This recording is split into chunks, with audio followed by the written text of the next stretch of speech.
What's up, what's up? Real MVPs, Ricky Widmer here, and welcome into another edition of the Ricky Widmer Show right here on MVP Sports. Before we get into today's video, just have a little bit of an announcement, and that announcement is this will be the only Ricky Widmer Show of the week. I am taking the rest of this week off to kind of recharge, refuel before the new year. Last week was kind of a mixed bag getting ready for the holidays over the weekend, so I wasn't able to be as committed as I wanted to be. And with New Year's and stuff, just wanted to take a week off, recharge, be back January 2nd with, boom, the Ricky Widmer Show as we know and love it. So that's the big announcement that I have. Before we get into everything, though, remember, if you like what you see today, hit that like button down below. If you love it, hit that sub button and ring the bell. Ring the bell if you love and want to stay notified on everything coming on here at MVP Sports. But first thing we need to talk about is Ja Morant, because Ja Morant kind of in the news. I don't want to say like in the news, but something he said might be leaving a sore taste in some people's mouths, as the tweet that I saw was from, I want to say December 21st, so about a week ago. Ja Morant did an interview with ESPN, Malika Andrews. They aired it, and she asked him a question, and it's a very short clip, but I wanted to play it here. This is how he responded and what Ja Morant has said. Who do you look at around the league as you're studying and say, we're going to have to run through them? Celtics. No one in the West? Nah, I'm fine in the West. All right, let's break this down. And the first thing I want to say, I feel like I have to say, because I know there might be keyboard warriors that might not even get this far into the video, but I do have to say, if you look at the title down below, a little bit of clickbaity. I am at fault for that. I just want to say this is not going to be a shut up and dribble conversation. I feel like I have to say that up front. Otherwise, everything that I say is just going to be, oh, Ricky, whatever you're saying doesn't matter because it fits into that box. This has nothing to do with the shut up and dribble conversation. To me, these comments didn't sit well or don't sit well, especially after I first feel like we have to talk about last night. So the Grizzlies and the Warriors played each other on Christmas Day. The Grizzlies got dominated. They got demolished by a Warriors team that didn't have Steph Curry, didn't have Andrew Wiggins, and a Warriors team, I almost said a Steph Curry team, a Warriors team that not too long ago, I want to say it was like the end of last week, when I did a Ricky Widmer show, I was going to talk about, Draymond Green saying that this team is mentally weak right now. You got demolished by that Warriors team. And to put it elegantly, I have a quote here from its Golden State of Mind, the SB Nation site. Joe Viray, I hope I'm saying that right. Viray, Viray, is the name of the blogger or the staff writer who wrote the article. And this is what he has to say. He said, however, it wasn't Morant's offense that the Warriors circled and targeted. It was his defense or lack thereof. That allowed them to create advantages and generate efficient looks. The Warriors target Morant in a multitude of ways, both on and off the ball, in the half court and in transition. They even managed to snag Morant on a screen to create an easy layup, courtesy of a staple sideline out of bounds set, WTF, end quote. This is the reason why, like, my whole thing with this and why I asked the question that I put in the title down below. I think Ja Morant needs to take a step back here, because there's a part of me that I will say, Grizzly fans, I know you're probably in, Grizzly fans are probably watching this right now being like, well, I love Ja Morant for that. You know what? Have the confidence to say that we are fine in the West. Look at it. We can handle the West. we are the West. I get it. I get it. You pounding your chest. You're feeling like the man. You're going to back your guy. You love the confidence. And I will say I cannot bash him for coming out and saying it, because there are a lot of athletes that I like that say what's on their mind. Like one of my favorite UFC fighters, barring what he did that was all bad that don't want to talk about, but in the MMA ring, loved Conor McGregor, loved his interviews. You love people that kind of say what they're thinking and don't have that barometer of like, wait, did he just say that? However, I think that John Morant needs to think about things like this in the future, because yes, the Celtics are a really good team, but I think John Morant forgets how good the Western Conference is as well. I talked on a former Ricky Widmer show about how I feel like this Western, I almost said division, this Western Conference is almost the most competitive that I think I've seen in a long time. And I'm saying from number 1 seed all the way to like first and second team out of the play-in. Because I feel like any of these teams can beat each other on any given night. And what we saw on Christmas Day, the Warriors took that personally. And they said, wait, you don't have to worry about us. Because that's the one thing in the quote that I want to mention. And this is a small thing that I had I have a problem with Ja doing this in general, because the main thing is bulletin board material. I'm a guy, don't give your opponent any bulletin board material, because teams are going to look at this. When you play them in the playoffs, they're going to say, hey, remember what he said, guys. He's fine. He's fine in the West. But I don't like how he phrased it, where he said, nah, I'm fine in the West. I get that basketball is kind of like more individualized, but he didn't say, nah, we fine in the West. He didn't say that the Grizzlies were fine. He said that he is fine. That doesn't sit well with me. I get that, like, you're saying, like, I'm the leader of the Grizzlies, but it's an entire team sport. That's a little mini rant over. But you have now just given the entire Western Conference, and I feel like what we saw on Christmas Day will only be the beginning for the Grizzlies. And I'm not saying they're going to lose every game, but I wouldn't be surprised if now, every time you play a team like the Warriors, when you go ahead and play the Nuggets, when you go ahead and play the Pelicans, when you go ahead and play the Suns or the Clippers, you're not just going to get that team, you're going to get their best. They are going to come out there and go, hey, we remember what you said, that you discounted an entire conference and only singled out one team, and that's in the East. Especially when that team,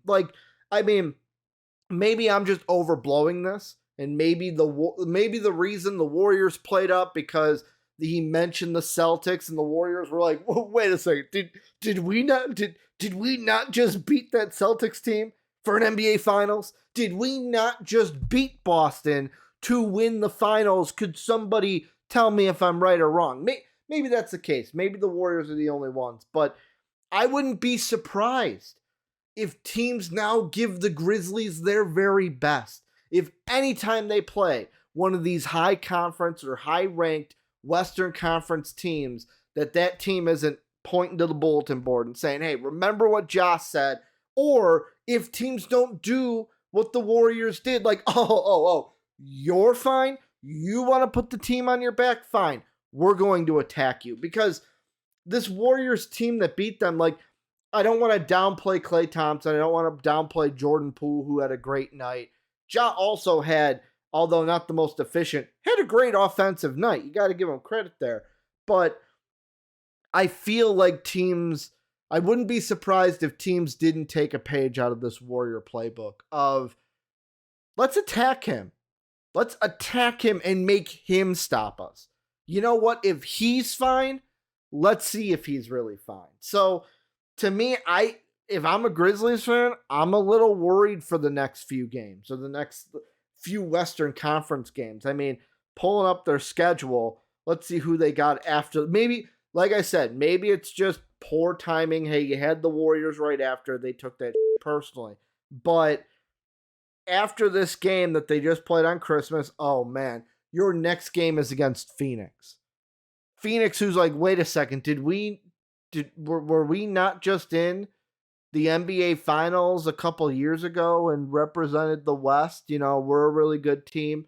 You know, Toronto's kind of in a rebuild. I would love to say Toronto takes it personally, but like, will the East take it personally? Maybe, but they don't see the Grizzlies as much as the West. I mean, they got the Pelicans then on the 31st. They have the Kings on a back-to-back on New Year's Day. They see Utah on the 8th. They see Phoenix again on the 16th. So, like, I wouldn't be surprised if these top Western Conference teams gave the Grizzlies their best and said, hey, we're going to use this as bulletin board material for the rest of the year. Let me know what you guys think, though. Is this overblowing it? Do you think teams kind of put this, like, stick this in their craw and say, hey, when we need to play the Grizzlies, we're going to pull this out and kind of make a personal attack against against the Grizzlies, give them their best? Do you think he should have said it, not have said it? Let me know what you guys think down below in that comment section. All right, let's move on from the NBA into the NFL, as there was a big news, big firing today in the NFL, as the Denver Browns, after one season with Nathaniel Hackett as their head coach, have said, sayonara, you're out of here, and gave the boot to their head coach, Nathaniel Hackett. I'm not going to read the full comment here. You can read it down below. I'm going to put the tweet. If you haven't read the full statement by the Broncos, if you want to, I'll put that tweet down below. But I can see why, getting right into it, I can see why the Broncos felt like they had to do this, because they've just been a meme for everyone, and they've kind of been the laughing stock of the NFL this entire season. Like, let Russ cook has been a meme. When you're getting made fun of by Patrick Starr on Christmas during your week game this week, your weekly game, that's not a good look for the Broncos, a team that I think now has missed the playoffs 7 straight seasons since they made it to their last Super Bowl. So obviously something needed to change. Nathaniel Hackett was not the reason. And I know that there might be some people out there that are like, Ricky, how many people deserve to get fired after 1 year? Like, we expected this to be so great because of Russell Wilson. And I feel like that's the reason why Nathaniel Hackett is getting the boot, because the Broncos don't have time to waste on Russell Wilson. Yes, they have him locked up till 2029. I think there's a potential out in 2027, but they need to get this right now. They have given up draft capital to the Seahawks. The Seahawks are going to have a top 5 pick this year because of the Broncos. That shouldn't have happened. Should not have happened this year. Also, something that I saw on Twitter, that when I saw it, I was like, well, wait a second. I have to do my own research on this, because this sounds, for an offensive-minded coach with Russell Wilson as your quarterback, it just sounded too ridiculous to be. And it was basically in 5 of the losses. I did the math myself. In 5 of the team's losses this year, they would have won if they just scored 18 points. And I know what some of you are saying, Ricky, 18 points shouldn't be a gimme. But when you have an offensive-minded head coach and Russell Wilson as your main duo for the offense, you have Jerry Jeudy, you have Cortland Sutton, you have an offense. It's not like it's chopped liver. You should be able to put up at least 18 points. The Seahawks game, the Colts game, the Jets game, the Titans game, the Ravens game, all of those would have been wins if they would have just scored 18 points. That's it. 18. That's all they needed. 18 points would have won them those games. And just to put it in perspective, if they would have scored 18 and won those games, they'd be sitting right where, because the Ravens wouldn't be 10-5, they'd be 9-6. Broncos would be 9-6. Chargers, if they win tonight, they're playing right now. They're winning, but they'll also be 9-6 if they win. That's where the Broncos would be. The Broncos would be solidified in a playoff race. Like that's the razor thin line. So like I could see the team saying, no, we need to get you out of here because you do not seem competent enough to get this team where we need it to go. Now the question is, where do they go from here? I saw an article that some Broncos insider, I love when it's like, ooh, Broncos insider, but we don't know the name. Nobody wants to put their name on it. Says, oh man, there's going to be a big name like a Jim Harbaugh or a Sean Payton. First off, and quote me if I'm wrong, I'm hearing this through Jake Neverman, who's my resident Saints fan. I think the Saints still own the rights to Sean Payton because technically he's still under contract. So some sort of compensation would have to come the Saints' way in form of like, hey, we'll give you this if you allow us to sign Sean Payton. The other one is Jim Harbaugh. And here's the thing. I love when these names get thrown out. Like, oh, Jim Harbaugh. I'm going to be honest. Michigan's in the Michigan is in the playoff. If Michigan goes to the national championship, there's no way Jim Harbaugh is leaving. If they win the damn thing, which, let's be honest, Georgia's the favorite. But if they win the whole damn thing, he ain't leaving. You think Jim Harbaugh is a Michigan man is going to leave Michigan after winning a national championship? Hell, even going to a national championship. So, like, I see the Jim Harbaugh ones and I go, nah, it ain't going to happen. It's just not going to happen. Some of the names, like Eric Bieniemy is going to be thrown out there. Will he finally get hired? Your guess is as good as mine because either the NFL hates him or he has done something so bad that the Chiefs will sign him and keep him, but the rest of the NFL won't. That's still a mystery to me. Here's the thing that I think the Broncos need to figure out, though, and I hate not having an exact name, but the Broncos do not have to get an offensive guy to be their head coach. What the Broncos need to do is they need to find a head coach that is going to be a good head coach. They do not have to find, because one of the things with Sean Payton that I've been seeing is, oh, he can come in, he can fix Russell Wilson. I don't think Russ needs to get fixed. Russ just needs whoever's running the offense to be competent, and it needs to be a competent relationship between whoever that is. And I say whoever that is because the Broncos, if you find an offensive guy, fine. That's your guy. Him and Russ have to be like this. But you can find a defensive guy. One of the names I've been seeing, and yet again, we see assistant coach names kind of like come up at these times, is DeMeco Ryan of the 49ers. He's getting a lot of consideration from especially the media when it comes to this. And if they go with a defensive guy, then hey, you know what? Make sure you find yourself an offensive coordinator who can do that. I feel like the Broncos, not exactly what the Lions did, but I think they need to do what the Lions did. Get a guy who they feel like is going to be the best head coach for them, and then find a staff that works. You look at the Lions. I'm not saying they get a motivator like Dan Campbell. Broncos and Lions are on different timelines, but you look at the staff that Dan Campbell put in place there. Dan Campbell does not need to micromanage everything because he's got great coaches. And maybe I am just speaking obviousness. And it's just, oh, Ricky, well, that's just obvious. But that's what they need to do. If it's a defensive guy, then you got to find your offensive coordinator to work with Russ. If it's an offensive guy, then he needs to be the one to be able to get the best out of Russell Wilson. But Bronco fans, especially, everyone else, let me know what you guys think down below. I want to know who you guys think the Broncos should hire. Like I said, I don't think Jim Harbaugh leaves Michigan. I don't think they're going to get Sean Payton. Who's the guy that you guys want? Let me know down below who should be the next head coach of the Denver Broncos. Let me know in that comment section. All right, the last thing I kind of wanted to talk a little bit on is the Green Bay Packers, because they're not dead. They're not dead. They stay alive on Christmas, beating the Miami Dolphins.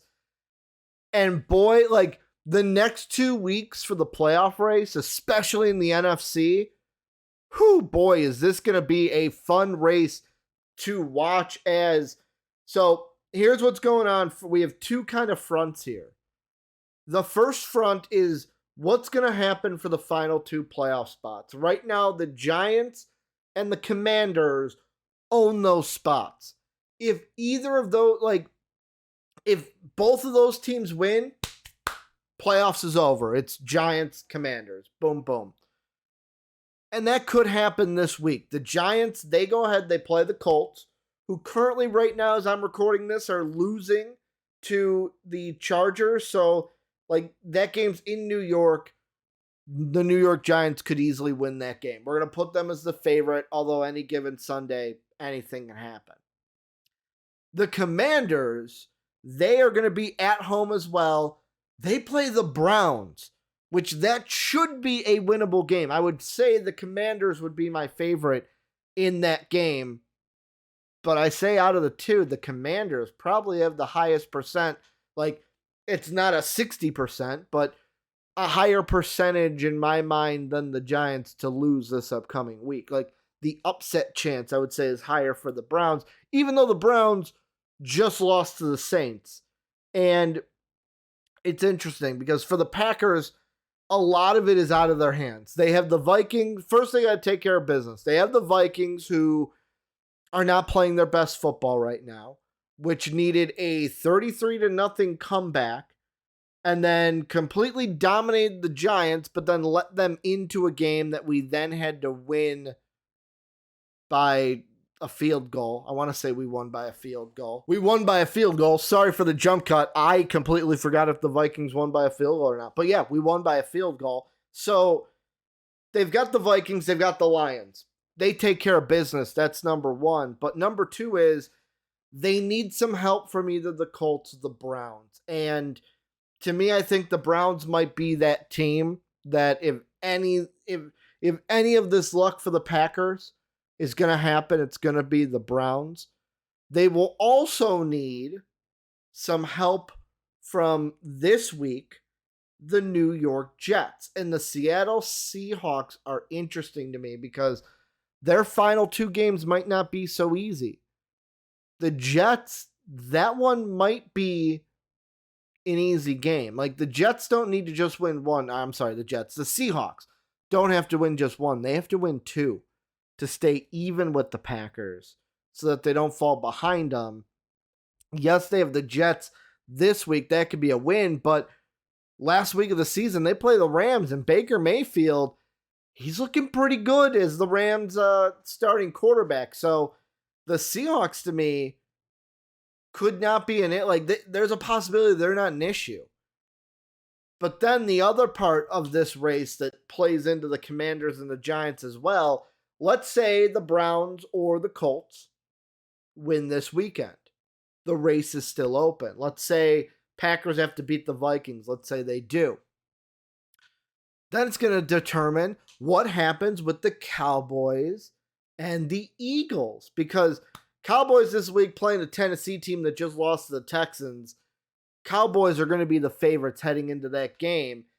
With the Eagles, though, you just came off of a game where you lost to the Cowboys.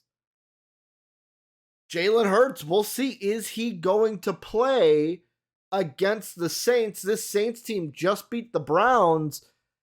If the Saints can do the unthinkable and beat the Eagles, there's a strong possibility both Dallas and Philly need to play their starters in the last week. And who do they play? Dallas plays New York. Eagles play Washington. So here's my final thing on the Packers. All of this is going to have to level out, but I'm hoping the Packers do not beat the Vikings this weekend, as I'm a Vikings fan. But I would say there's about a 65% chance that the Packers finish 2-0 the rest of the way. And I think I feel like Seahawks are going to lose one of their final two. They'll probably lose to the Rams. If this is going to work, they're going to need the Saints to win. They're going to need the Browns to win, because even if the Browns win and the Eagles win, Eagles have that number 1 seed locked up. Both Eagles and Cowboys are probably resting their starters week 18. If both the Saints and the Browns win, that then allows all starters to go week 18. That is what the Packers need. So, Packer fans, I want to hear from you specifically. Let me know, what do you guys think? Is your team going to be able to stay alive and make the playoffs with the slimmest of margins, or is it all moot and I'm just talking for no reason? Let me know down below in that comment section. But that is going to do it for the Ricky Widmer Show. I want to thank you guys for joining me today. As I've said throughout the whole video, let me know what you think about anything I talked about today. Remember, hit that like button, hit that sub button if you love the content that you're seeing. And remember, ring the bell to stay notified when I put up videos here on MVP. Remember, I'm going to take the rest of this week off. I will be back on January 2nd. I hope you guys have a great new year, a great rest of 2022. I will see you next year.